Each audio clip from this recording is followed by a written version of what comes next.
Hey folks, welcome back to my channel, Relationship Haven. In today's story, OP found out his girlfriend cheated on him with a coworker, then ran off with her affair partner. Now, recently, OP's father passed away from cancer, and his cheating girlfriend has the nerve to want to show up at his dad's funeral with her affair partner. OP then exposed her motive to people around them, friends and family, as well as the internet, and now her reputation has been completely destroyed. Let's get into today's story to find out what happened. A little background. I met her 5 years ago. We have been together for the last 3 of those years. The first 2 were spent just casually dating.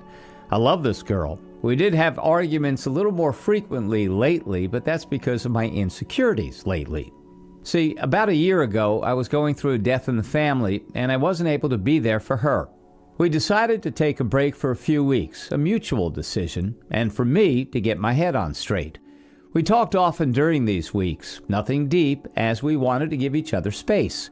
Weeks after we got back together, I found out she started flirting with a coworker. They went out a couple of times. She went down on him, too. She also showed me the texts. We worked through it, but I've always felt insecure as they see each other every day. A few days ago, we had a fight. We had made plans and she canceled the day of. She has a habit of doing so last minute, and it annoys me, but whatever. So later, we talked and I asked how her day was, etc. She sent me a few pictures and I see a restaurant in the background.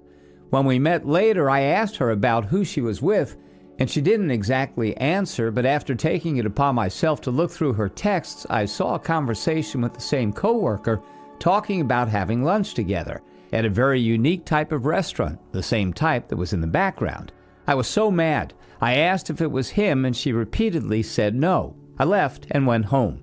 I woke up and saw I was blocked everywhere. I decided not to bother her as we both needed time to calm down. Today, I decided to look at her Facebook page through someone else's account. It said she's in a relationship. The co-worker's account said the same. For context, when we were together, she never once put in a relationship, but I didn't care. It's only Facebook. Suddenly, her and the co-worker who showed single are now both in a relationship. I've messaged her friends and everyone she knows, but no one is responding. What do? I can't work, I can't eat or sleep. If she broke up with me, I'd be okay, but she chose to do it in such a way. I need answers. I need someone to tell me what's going on. I feel like I'm starting to come off as a crazy person, but what am I supposed to do? Update. It's been over a week since I found out my ex-girlfriend and best friend of 5 years had been having a long-term affair with her coworker. She ghosted me when I found out. First things first, you people saved my life. I admit I was having very dark thoughts during those first few days, and the words and sentiments of you folks helped me trudge along.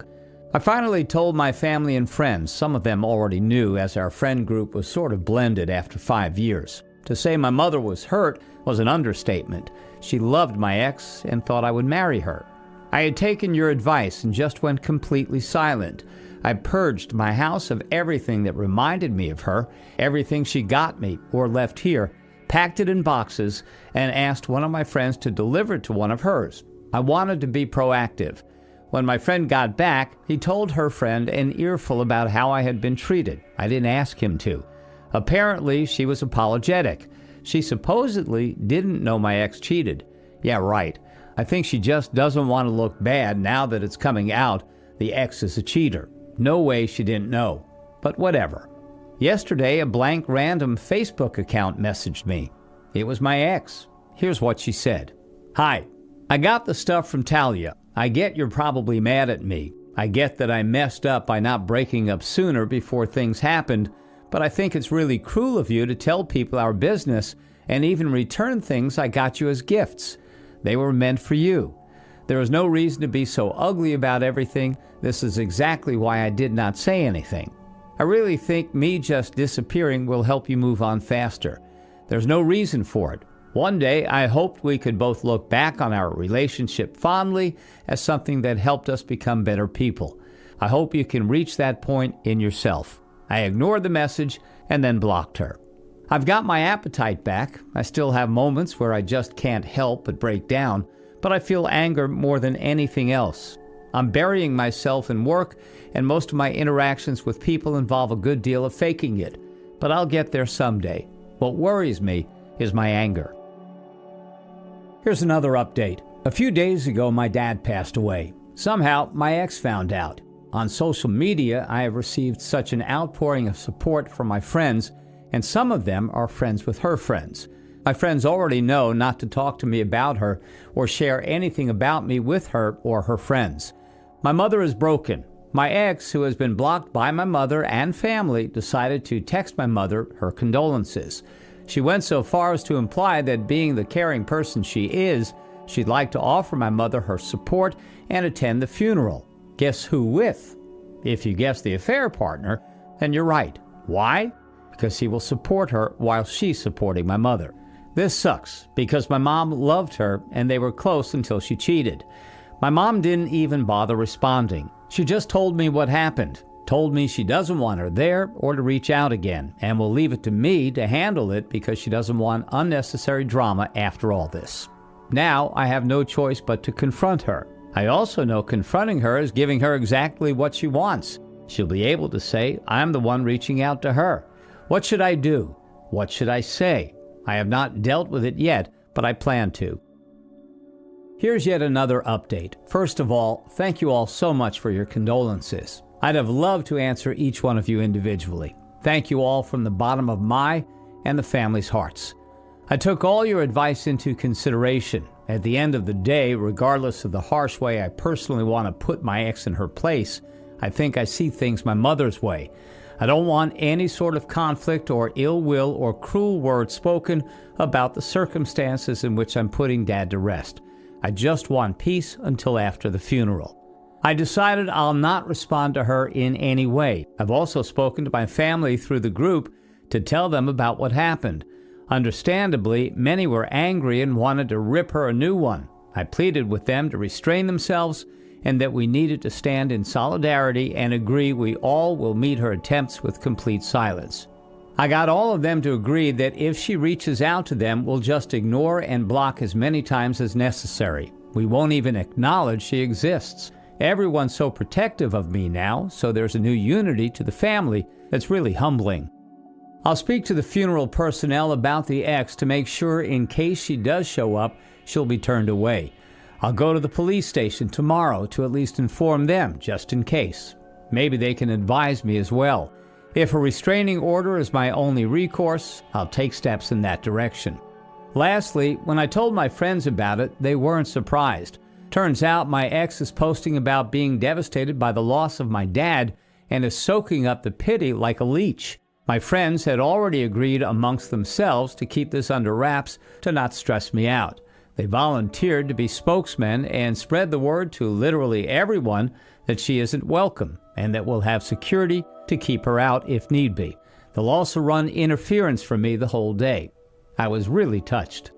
Right now, my priority is making sure my mom isn't affected by anything else. I'm staying with her until the funeral. She's a really religious woman, so she doesn't want to be too harsh with the ex and says she's forgiven her, or is trying to, so the best she can do is continue to just ignore her. I'll update after the burial. Here's my final update. My dad's funeral service was beautiful. One of his close friends asked if he could put up the time and location on his social media so my dad's friends out of state could see and attend, and they did. Fortunately, I did not hear a peep from my ex in the days leading up to it, and I didn't care to. Her parents did attend, though. They didn't stay long, and they mostly spoke with my mom, but I hovered around her the whole day just in case. Not a word was mentioned about my ex. They were cordial with me, and I didn't get the sense they were unhappy with me, but they had the tact not to talk about anything else. It was sweet, honestly. In the last few days, I've gotten a few friend requests from people in my ex's camp, but I ignored it.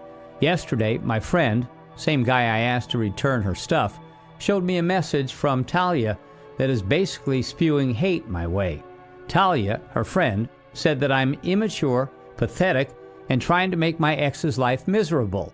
I asked them to extract what this was all about, and she sent me a screenshot of a YouTube video shared by one of our friends to her.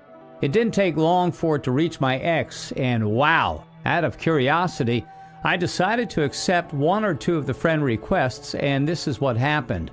I've gotten pages of my ex calling me abusive for not having the courage to face the woman I'm besmirching, but dragging her name through incel echo chambers, and that I not only denied her the opportunity to say bye to my dad, but talked openly enough about her private business that it's trickling into her workmates' conversation. She then said that as if that isn't bad enough, I'm psychologically attacking her by encouraging strangers on the internet to bash her. Her accusations honestly got under my skin, and I responded only to ask what about the post wasn't true. I tried to explain that I first made the post in a moment of immense emotional upheaval and panic, and I just needed advice from people who suffered through the same, and that I did not reveal anything to expose her or myself to strangers, but she was adamant. I was told my ex apparently cried when she heard some of the comments and said that her new boyfriend wants to settle things with me. He wants me to reach out to my ex and apologize to her. I'm tired, honestly. I don't care about talking to her, and I honestly don't think I have to justify making an anonymous post on Reddit to sort through what was a difficult time for me. What struck me most is that the cousin, who I honestly feel was in contact with the ex while talking to me, was more offended at what commenters said than what I did. She couldn't pick out a single thing I lied about. Not one. Thank you all for the support you have given me. These last few months, this community has been among my most resolute supporters, giving me strength with your own stories of betrayal and perseverance. Even some of the harsher advice was incredibly useful to me. I truly believe if I had every last one of you in my ear a year ago, I'd have been spared so much pain that I now believe in part was self-inflicted. You're the best. Wow, OP, the entitlement that your ex has is unbelievable. The fact that she felt the need to show up at your dad's funeral means that she must be a full-blown narcissist. If I were you, I would continue to ignore her and try your best to move on from this situation. If anything, consider the fact that she found out her story was exposed on the internet as a good thing. Hopefully it can help her narcissistic mind realize the disaster she has created and will for once feel an ounce of remorse. I wish you all the best, OP. Thanks for taking the time to listen to today's story. Don't forget to like and subscribe if you haven't already done so, and comment below on what your thoughts are on today's story. If there's a story you would like to share with me about your own situation or someone else's, then please do not hesitate to contact me. Take care, everyone.